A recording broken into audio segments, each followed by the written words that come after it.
श्री सद्गुरु महाराज की जय। प्रातः स्मरणे अनंत श्री विभूषित परमाराध्य संत सद्गुरु महर्षि में परमहंस जी महाराज का प्रवचन। संतों के प्रभाव से दुष्टों का उद्धार। बंदो गुरु पद कंज कृपा सिंधु नर रूप हरि महामोह तम पुंज जासु वचन रवि करनिक।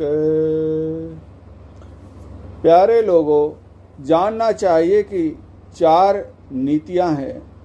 सबसे ऊंचे दर्जे की नीति को आध्यात्म नीति कहते हैं, अर्थात आध्यात्मिकता की नीति। उसके नीचे सदाचारिता की नीति, सद आचरण में बरतने की नीति। उसके नीचे सामाजिक नीति, समाज में कैसे रहा जाए यह समझकर आपस में समाज में रहना चाहिए। बाद में है राजनीति, राज्य में जो नीति है उसको समझकर रहना। अध्यात्म नीति सबसे ऊंची नीति क्यों है? आत्मज्ञान से, ईश्वर संबंधी ज्ञान से ऊंचा ज्ञान और कोई नहीं है, इसलिए यह ऊंची नीति है। इसमें सदाचार का संग होता है। उत्तम आचरण से नहीं रहा जाए तो अध्यात्म नीति में नहीं जा सकेगा।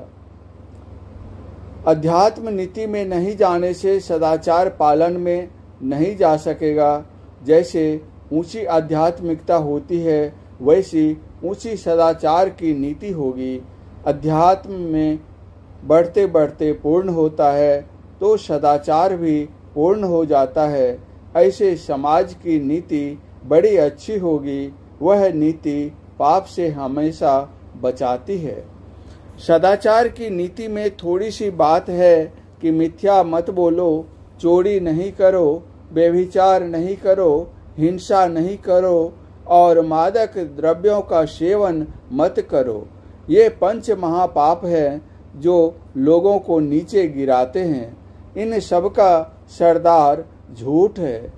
असत्य के झोले में सभी पाप अट जाते हैं।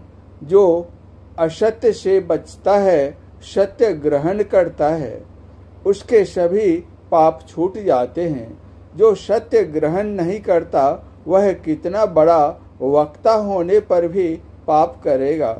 अध्यात्म में ईश्वर की भक्ति करो, उसमें अपने को लगाओ, इसका यत्न जानो और करो। जिस समाज में ऐसे लोग रहते हैं उस समाज में दुष्ट कर्म नहीं रहते। धीरे धीरे सभी दुष्ट कर्म लोप हो जाते हैं। ऐसे समाज के लोग सुखी होते हैं।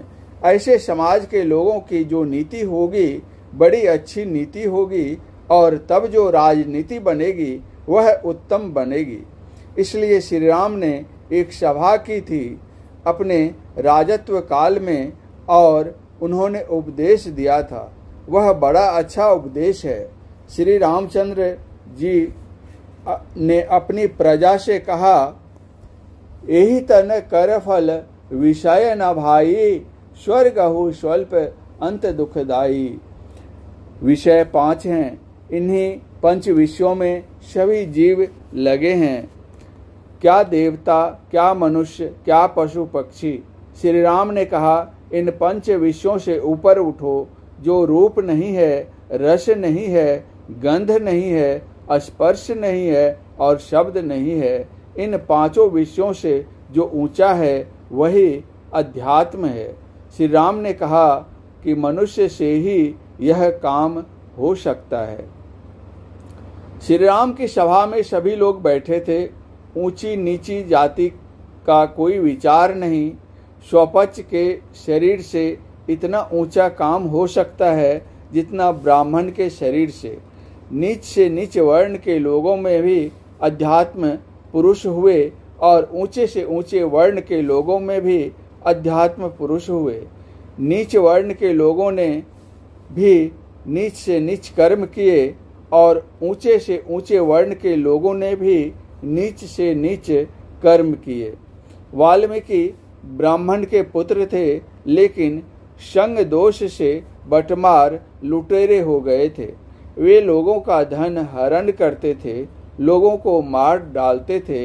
अंत में नारद जी उस रास्ते से जा रहे थे, उनको भी मारना चाहा। नारद जी ने समझाया कि तुम ऐसे नीच काम करते हो, इसका जो फल है उसका कोई भागी है। वाल्मीकि जी ने कहा कि मेरे माता पिता स्त्री पुत्र भागी हैं। नारद जी ने कहा कि उन लोगों से तुम पूछ आओ। वाल्मीकि जी ने कहा कि हाँ, मैं पूछने जाऊं और तुम फांकी देकर भाग जाओ तब। नारद जी ने कहा तुम मुझे वृक्ष में बांध कर रखो और परिवार के लोगों से पूछ आओ। वाल्मीकि जी ने वैसा ही किया। वाल्मीकि जी ने अपने घर पर पहुंचकर माता पिता पत्नी और पुत्र से पूछा कि आप लोगों के भरण पोषण करने में जो मुझे पाप कर्म करना पड़ता है, उस कर्म के भागी आप लोग होंगे। परिवार के लोगों ने कहा कि हम लोग पाप कर्म के भागी क्यों बनेंगे, आपका पाप आप जानिए। यह उत्तर सुनते ही उनके मन में चोट लगी और उनको ज्ञान हुआ। वे दौड़कर वापस आए और नारद जी के पैर पर गिर पड़े। नारद जी ने कहा कि ईश्वर भजन करो। नारद जी ने भजन करने का यत्न बता दिया। वे ही वाल्मीकि जी भजन करके महाज्ञानी आदि कवि हो गए। युधिष्ठिर के यज्ञ में एक नेवला गया। उसके शरीर का आधा भाग सोने जैसा चमक रहा था। युधिष्ठिर के यज्ञ के पानी का नाला बह रहा था, उसमें उस नेवले ने गोता लगाया, लेकिन उसका शरीर जैसा का तैसा रहा। नेवले का जो आधा शरीर सोने जैसा हो गया था, उसका कारण था कि एक उच्च वृत्ति के ब्राह्मण के यहाँ एक अतिथि ने भोजन किया था। भोजन के लिए वे सत्तू बनाए थे। अतिथि को ब्राह्मण ने अपना हिस्सा सत्तू दिया, उससे अतिथि का पेट नहीं भरा। तब ब्राह्मणी ने अपना हिस्सा भी सत्तू दिया, फिर भी अतिथि का पेट नहीं भरा। तब ब्राह्मण के पुत्र ने अपना हिस्सा सत्तू दिया, फिर भी कसर रह गई। तो ब्राह्मण की पतोहू पुत्र वधू ने भी अपना हिस्सा सत्तू दे दिया। अतिथि संतुष्ट हो गए। खाने के बाद जो अतिथि ने हाथ धोया था, उसी पानी में वह नेवला लोटपोट हो गया था। उससे उसका आधा शरीर सोने का सा हो गया था। नेवले ने सोचा कि जब ब्राह्मण के शतवा यज्ञ से मेरा आधा शरीर सोने का सा हो गया, तो राजा युधिष्ठिर के यज्ञ के जल से मेरा संपूर्ण शरीर स्वर्णमय हो जाएगा। लेकिन वैसा नहीं हुआ। इसीलिए नेवले ने युधिष्ठिर को बड़ी सभा में कहा कि आपका यज्ञ शतवा यज्ञ के बराबर नहीं हुआ। युधिष्ठिर के यज्ञ में एक घंटा लटका दिया गया था। यज्ञ पूर्ण होने पर वह घंटा अपने आप ही बजने वाला था, लेकिन उस यज्ञ में घंटा नहीं बजा था। देवता ऋषि मुनि सभी भोजन कर गए थे। श्री कृष्ण भगवान ने कहा कि काशी में एक डोम स्वपच हैं, वे बड़े भक्त हैं, उनको आदर से बुलाकर लाओ और भोजन कराओ तो घंटा बजेगा। स्वपच जी आए और जैसे ही उन्होंने भोजन का ग्रास मुंह में लिया कि घंटा टनाक से बज गया। राजा युधिष्ठिर का यज्ञ पूर्ण हो गया। यह किस्सा बताता है कि नीच वर्ण के लोगों में भी भक्त होते हैं। कबीर साहब कुछ पढ़े लिखे नहीं थे, लेकिन उनका वचन विद्यालय में निम्न वर्ग से लेकर एमए तक पढ़ाया जाता है। रविदास जी चमार थे, गोस्वामी तुलसीदास जी महाराज ब्राह्मण थे। भगवान श्री राम ने कहा था, बड़े भाग मानुष तनु पावा। मनुष्य शरीर विषय में फंसने के लिए नहीं है, निर्विषय की ओर चलो। संसार सागर को पार करने के लिए मनुष्य का शरीर नाव रूप है। इसमें एक सद्गुरु की आवश्यकता है। ईश्वर की कृपा तो है ही है। हमारा समाज अच्छा हो, राजनीति अच्छी हो, सदाचार अच्छा हो, इसके लिए अध्यात्म चाहिए। अध्यात्म ज्ञान सत्संग से होता है, इसीलिए सत्संग की आवश्यकता है। सठ सुधरहि सतसंगति पाई, पारस परस कुधातु सुहाई। रामचरितमानस।